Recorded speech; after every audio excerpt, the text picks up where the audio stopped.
Hello all of you.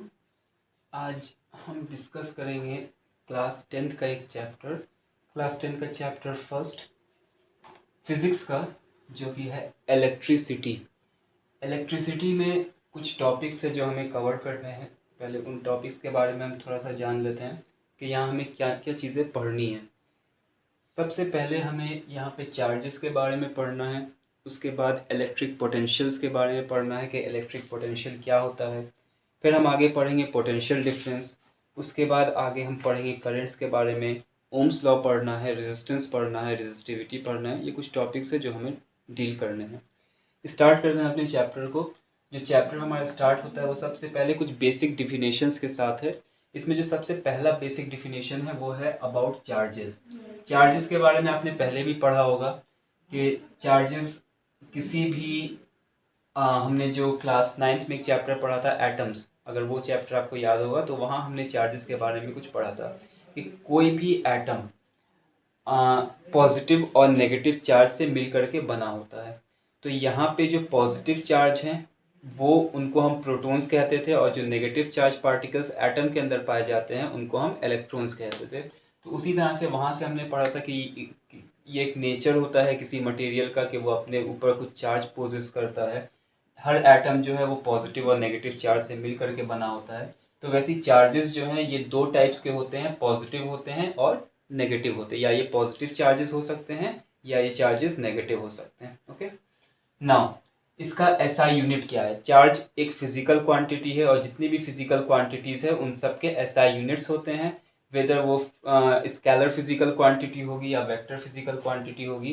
तो charges जो है ये स्केलर फिजिकल क्वांटिटी, अगर टाइप पूछा जाए तो ये क्या होते हैं, स्केलर फिजिकल क्वांटिटीज होती है। ठीक है, ये स्केलर होने के साथ इनका जो एसआई यूनिट है वो क्या होता है, कूलम। यानी कि हम किस में इसको मेजर करते हैं, तो कूलम्स में मेजर करते हैं। अब चार्ज के बारे में कुछ और चीजें। चार्ज ऑन वन इलेक्ट्रॉन, एक इलेक्ट्रॉन जो है उस एक इलेक्ट्रॉन पे कितना चार्ज होता है, दैट इज 1.6 इंटू 10⁻⁻19 कूलम्स होते हैं। जो हमने क्लास 9 में भी इसको पढ़ा था कि एक इलेक्ट्रॉन पे जो चार्ज है वो 1.6 इंटू 10⁻⁻19 नेगेटिव चार्ज होता है। अगर प्रोटॉन्स की बात करें तो प्रोटॉन्स पे भी इतना ही चार्ज होता है, बस वो पॉजिटिव में रहता है। क्लियर है। Next, 1 coulomb of charge. तो ये हो गया कि चार्ज एक इलेक्ट्रॉन पे इतना होता है। देखिए ये बहुत ही छोटी क्वांटिटी है, यानी कि 1.6 को हम 10⁻19 से जब डिवाइड करेंगे तब जो रिजल्ट आएगा वो ये चार्ज होगा। यानी कि कूलम जो है वो एक बड़ा यूनिट है चार्ज का। तो अब एक कूलम चार्ज में कितने इलेक्ट्रॉन्स आ सकते हैं, तो वो हम कैलकुलेट करके उसको निकाल सकते हैं। 1 बाई इतना कर देंगे, 1 बाई 1.6 इंटू 10⁻⁻19 कर देंगे तो हमको नंबर ऑफ इलेक्ट्रॉन्स निकल जाएगा जो एक कूलम में होता है। वो कितना होता है, 6.25 इंटू 10⁻18 इलेक्ट्रॉन्स होते हैं। निकालने का प्रोसीजर भी हमने बता दिया कि आपको इसको 1 को डिवाइड कर देना होगा इस नंबर से, तो आपको इतने चार्जेस जो हैं वो निकल करके आ जाएंगे, जो कि न्यूमेरिकल्स में भी कई बार पूछे जाते हैं, पर वो अब ज़्यादा इम्पोर्टेंट क्वेश्चन नहीं है, इसलिए उसको हम स्किप कर रहे हैं। ठीक है ना। यहाँ पे ये चार्जेस के बारे में कुछ डिटेल्स हो गई। अब इलेक्ट्रिसिटी जो हमारा चैप्टर है, तो इलेक्ट्रिसिटी में हमें बेसिकली पढ़ना क्या है। इलेक्ट्रिसिटी दो टाइप्स की होती है, एक स्टैटिक और एक करंट इलेक्ट्रिसिटी। जो स्टैटिक इलेक्ट्रिसिटी है वो रुके हुए चार्जेस के बारे में होती है, कि वो चार्जेस जो रुके हुए हैं। ओके, स्टैटिक हुआ। Now current electricity. स्टैटिक का मतलब कि जैसे आपने कुछ इस तरह के एक्सपेरिमेंट्स किए होंगे कि जैसे पेपर है। ओके, पेपर के छोटे छोटे पीसेस ऑफ पेपर काट लीजिए, उसको प्लास्टिक एक स्केल ले लीजिए, उसको अपने ड्राई हेयर में रब कीजिए, वो स्मॉल पीसेस ऑफ पेपर को अट्रैक्ट करता है। सो वहाँ पे भी एक करंट जनरेट होता है, एक इलेक्ट्रिसिटी जनरेट होती है। वो इलेक्ट्रिसिटी जो है उसी को हम स्टैटिक इलेक्ट्रिसिटी कहते हैं। इसका एप्लीकेशंस बहुत ही कम होता है, मगर करंट इलेक्ट्रिसिटी के एप्लीकेशन ज़्यादा हैं, और इसके बारे में ही हमको इस पूरे चैप्टर में पढ़ना है। तो बेसिकली हमारा चैप्टर जो है वो इलेक्ट्रिसिटी नहीं है बल्कि करंट इलेक्ट्रिसिटी है, और उसी को हमें यहाँ डिटेल में पढ़ना है। अब यहाँ से चैप्टर हमारा स्टार्ट हो रहा है। जो सबसे पहला टॉपिक है वो है इलेक्ट्रिक पोटेंशियल। इलेक्ट्रिक पोटेंशियल क्या है ये हमें समझना है। बेसिकली इसका एक डिफिनेशन है, वो डिफिनेशन भी हम समझ लेंगे, और इसके बाद इसी से रिलेट करके हम पोटेंशियल डिफरेंस पढ़ते हैं। जो पोटेंशियल डिफरेंस मेन टॉपिक है उसको समझने के लिए ये एक छोटा सा डिफिनेशन आता है इलेक्ट्रिक पोटेंशियल, ठीक है। तो इसमें कुछ कन्फ्यूजन्स भी होते हैं बच्चों को, फिर भी मैं इसको क्लियर कर दे रहा हूँ एक बार कि it is defined as the work done in moving a unit of positive charge from infinity to the point concern.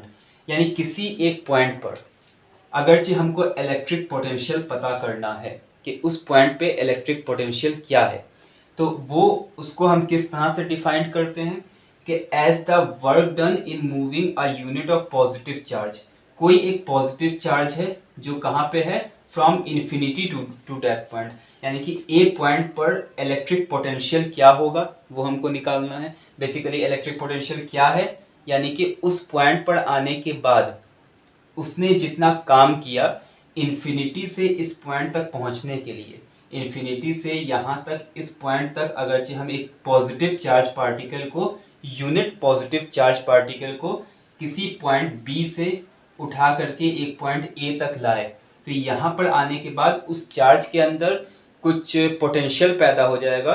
Potential का मतलब आप समझ सकते हैं, जैसे कि हमने क्लास 9th में पढ़ा था एनर्जी में, कि जब किसी ऑब्जेक्ट को हम उसके किसी जगह से उसको उठा करके किसी हाइट तक लाते हैं, तो इस ऑब्जेक्ट के पास एक पोटेंशियल आ गया, अब इस पोटेंशियल के बेसिस पे वो वर्क करेगा। उसी तरह से जब किसी चार्ज को हम किसी इन्फिनिटी पॉइंट से उठा करके किसी एक पॉइंट तक लाते हैं, तो उस पॉइंट तक लाने में जितना वर्क डन हमने किया वही क्या हो जाता है, उसका इलेक्ट्रिक पोटेंशियल हो जाता है। So electric potential it is defined as the work done, ये वर्क डन है in moving a unit of positive charge, एक यूनिट ऑफ पॉजिटिव चार्ज को, यानी पॉजिटिव चार्ज और वो कितना, तो यूनिट अमाउंट ऑफ यानी 1 कूलम पॉजिटिव चार्ज को इन्फिनिटी से इस पॉइंट तक लाने में जो वर्क डन हमने किया है वही क्या होता है, उसका इलेक्ट्रिक पोटेंशियल होता है, ठीक है। तो ये हो गया इलेक्ट्रिक पोटेंशियल।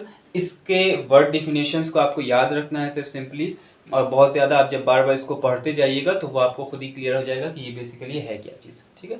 अब इसके बाद हम पोटेंशियल डिफरेंस के बारे में जानेंगे और उसको हम रिलेट करेंगे करंट से और रेजिस्टेंस से, ओके। सो अब हम डिस्कस करेंगे अबाउट पोटेंशियल डिफरेंस, कि पोटेंशियल डिफरेंस क्या है। पोटेंशियल डिफरेंस को हम जनरल लैंग्वेज में वोल्टेज भी कहते हैं, ओके। जनरल लैंग्वेज में हम इसे क्या कहते हैं, वोल्टेज कहते हैं, और इसे पोटेंशियल डिफरेंस फिजिकली कहा जाता है। ये है क्या, जो हमने इलेक्ट्रिक पोटेंशियल पढ़ा उसी से रिलेटेड ये भी टॉपिक है। It is defined as the amount of work done in moving a unit positive charge from one point to another. वहाँ हमने क्या पढ़ा था इलेक्ट्रिक पोटेंशियल में, कि इन्फिनिटी से किसी चार्ज को उस पॉइंट तक हम लेके आते हैं, तब जो वर्क डन करना पड़े उसी को हम क्या कहते थे, इलेक्ट्रिक पोटेंशियल कहते थे। यहाँ पर हमें क्या देखना है कि दो पॉइंट्स दिए गए हैं, एक पॉइंट ए और एक पॉइंट है बी।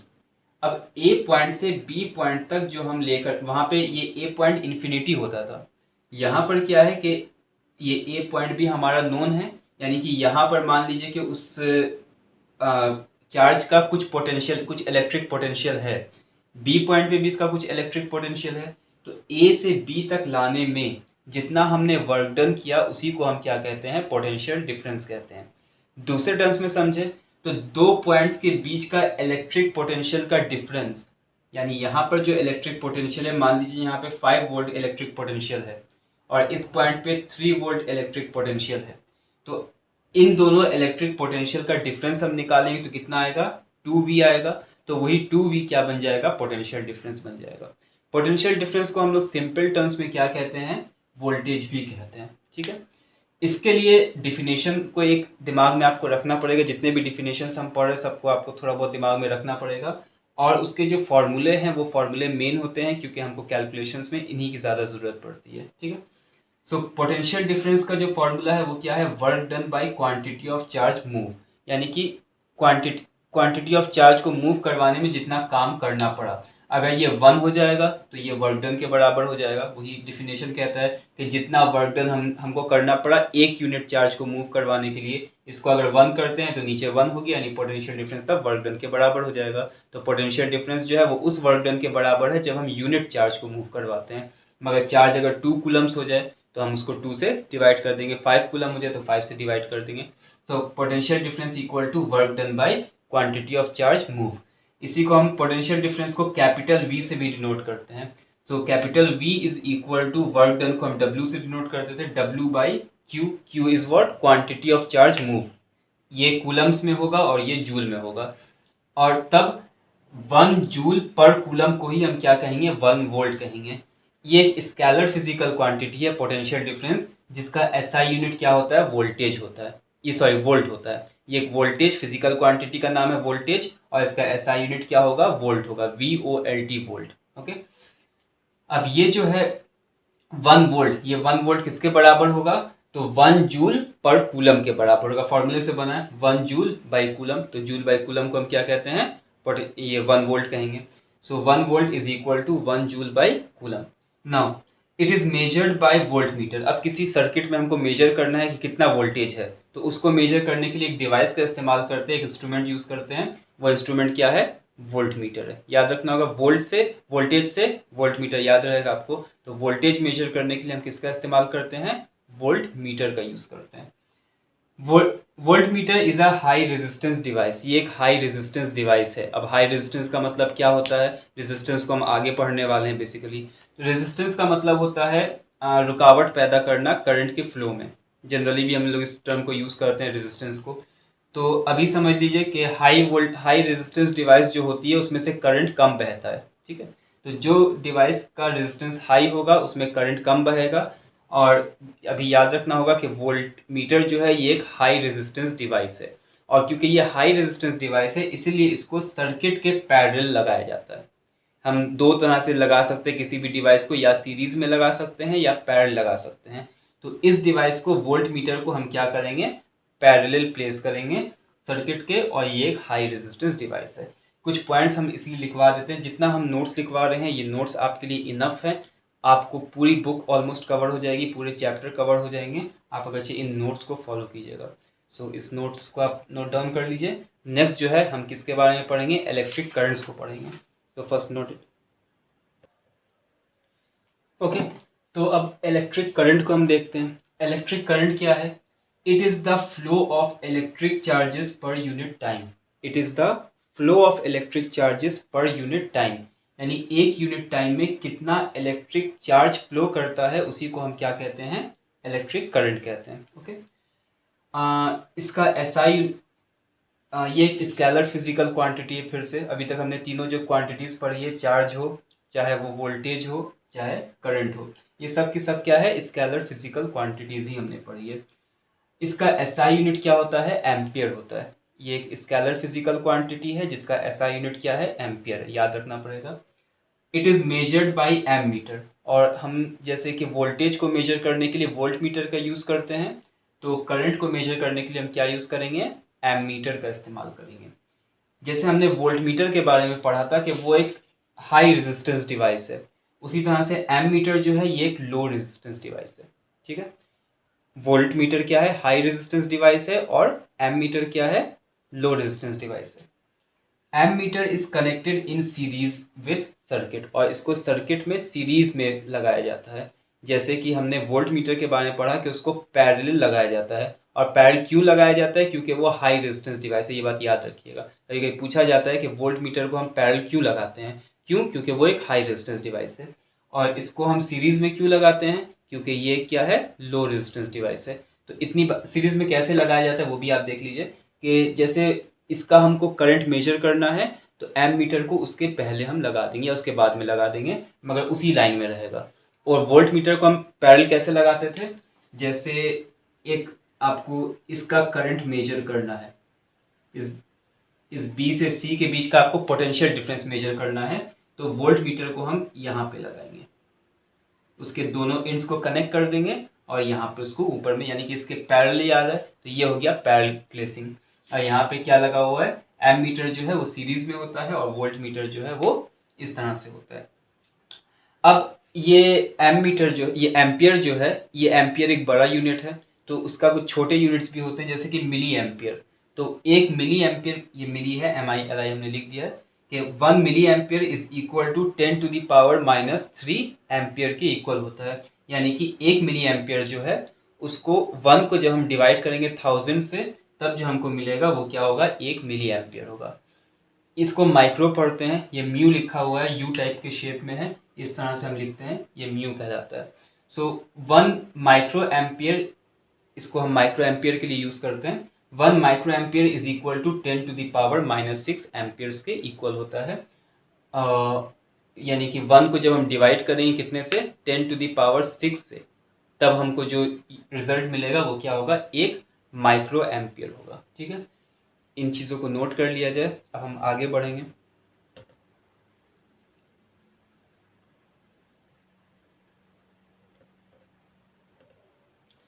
अब हम आते हैं डायरेक्शन ऑफ करंट के ऊपर, कि करंट का डायरेक्शन क्या होता है। बेसिकली यहाँ पे हम करंट के डायरेक्शन के बारे में जब पढ़ते हैं तो एक कन्वेंशनल डायरेक्शन करंट का लिया जाता है, जो कि पॉजिटिव टर्मिनल से नेगेटिव टर्मिनल की तरफ होता है। यानी कि जब भी किसी सर्किट में हमको पॉजिटिव और नेगेटिव टर्मिनल्स पता हों तो हम बता सकते हैं कि करंट किधर से किधर बह रहा है। फॉर एग्जाम्पल कि हमें यहाँ पे पता है कि ये पॉजिटिव टर्मिनल है और ये नेगेटिव टर्मिनल है, तो अगरचे ये स्विच ऑन रहेगा तो उस कंडीशन में करंट जो है वो पॉजिटिव से नेगेटिव की तरफ बहेगा।